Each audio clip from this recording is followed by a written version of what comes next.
Have you ever been starstruck? Perhaps you've met a celebrity you're very fond of and were so overwhelmed that you had no idea what to say or do. I love a story I saw online of a lady who saw Prince William in a club. She built up the false confidence to speak to him, and instead of just saying hello, she said, "Your grandma is on my money." A couple of years ago, I went camping in Dorset for a friend's hen do, and then Simon Thomas of Blue Peter and Sky Sports fame pulled up in his camper van next to us. All weekend I was starstruck by this hero of mine. Being in the presence of people we admire can do funny things to us, simply because we are overawed by who they are. In reality, few of us rarely mingle with celebrities. But there are people in your life whose presence you long to be in. Are your spirits lifted simply by being with them? There is a story in Luke 10 which tells of the power of being in another's presence. It says this: As Jesus and the disciples continued on their journey, they came to a village where a woman welcomed Jesus into her home. Her name was Martha, and she had a sister named Mary. Mary sat down attentively before the Master, absorbing every revelation he shared. But Martha became exasperated with finishing the numerous household chores in preparation for her guests. So she interrupted Jesus and said, "Lord, don't you think it's unfair that my sister left me to do all the work by myself? You should tell her to get up and help me." Now, what would you respond if you were Jesus and Martha made this complaint to you? Would you send Mary off to help her? After all, isn't it only right that she pulls her weight? But then, what does Jesus have to say? The Lord answered, "Martha, my beloved Martha, why are you upset and troubled, pulled away by all these many distractions? Mary has discovered the one thing most important by choosing to sit at my feet. She is undistracted, and I won't take this privilege from her." To be in Jesus' presence is the one thing most important. That is what Jesus says. It is not chores or hospitality or even service that is most important, but sitting at Jesus' feet. Jesus doesn't say these other things are unimportant, just not of greatest importance. Mary was compelled to be in the presence of Jesus, and she was applauded for this. But what about us today? How desperate are we to be in the presence of Jesus? Because that is what it is to be faithful in prayer, and to pray without ceasing, as Paul asks of us in his letters. We may have this idea that prayer is a little bit like Aladdin and his magic lamp. Aladdin rubs the lamp, the genie appears, grants Aladdin's wishes, and then disappears. Our God is not the genie, and our prayers are not magic lamp wishes. Our prayers are all about being in the presence of Jesus and connecting with him. Now, Jesus' presence always surrounds us, but do we always recognise it?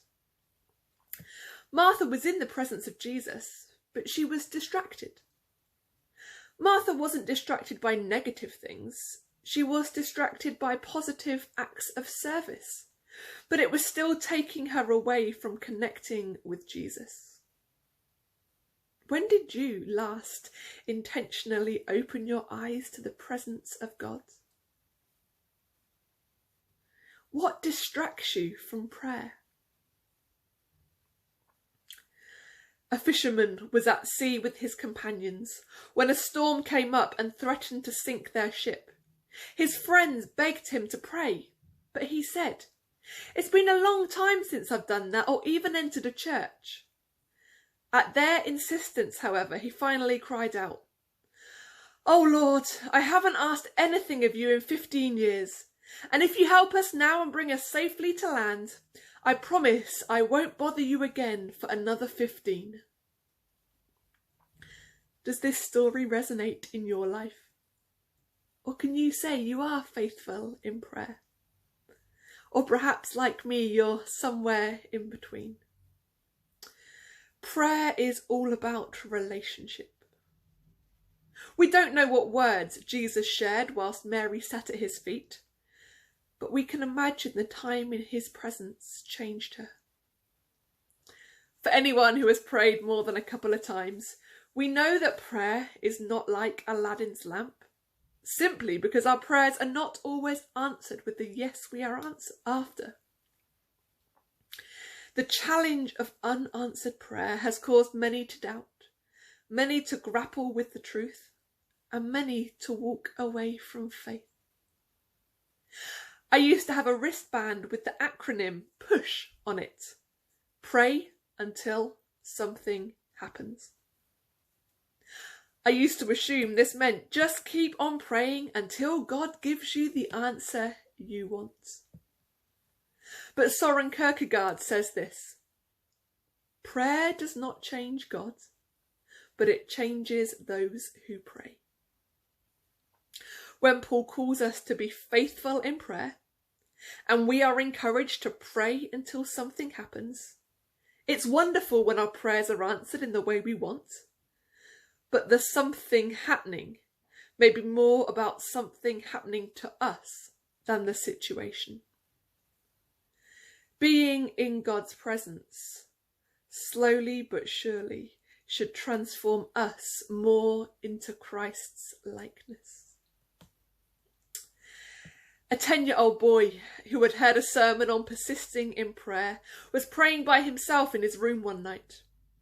As his dad passed his door, he heard the boy praying over and over again, "Tokyo, Tokyo, Tokyo." The next day, the dad asked his son what he was doing.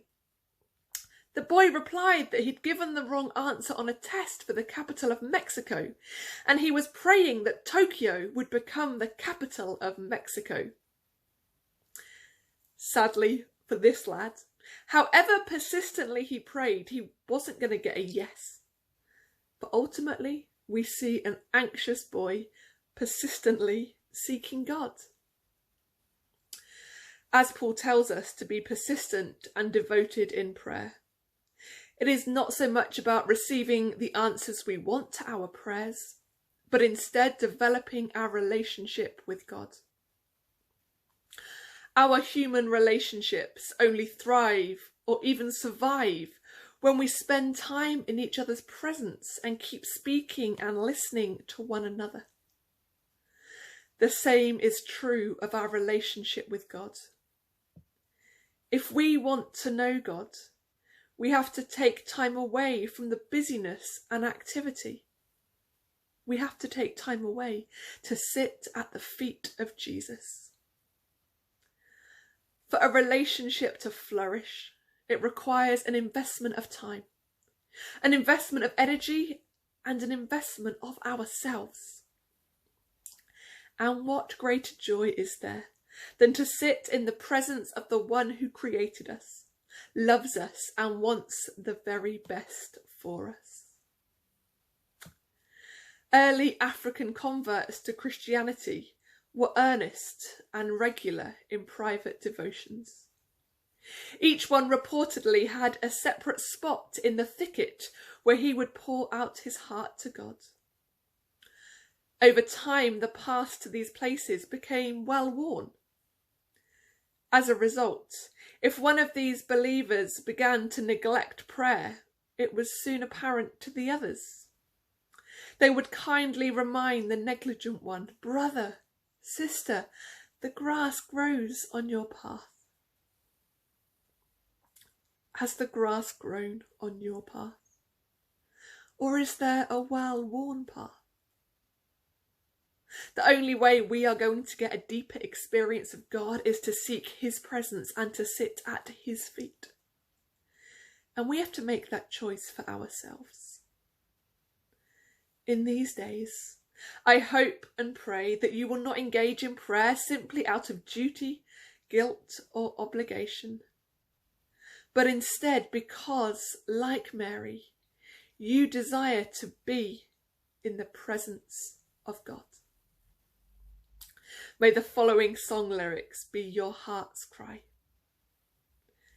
To be in your presence, to sit at your feet, where your love surrounds me and makes me complete. This is my desire, O Lord. This is my desire. God bless you.